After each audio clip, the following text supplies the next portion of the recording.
देवी सर्वभूतेषु विष्णुमायेति शुद्धिता नमस्तस्यै नमस्तस्यै नमस्तस्यै नमो नमः।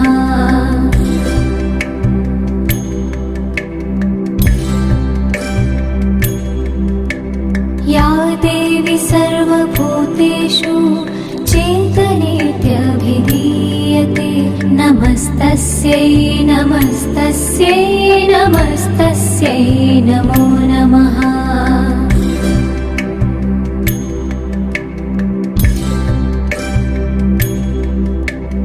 या देवी सर्वभूतेषु बुद्धिरूपेण संस्थिता नमस्तस्यै नमस्तस्यै नमस्तस्यै नमो नमः।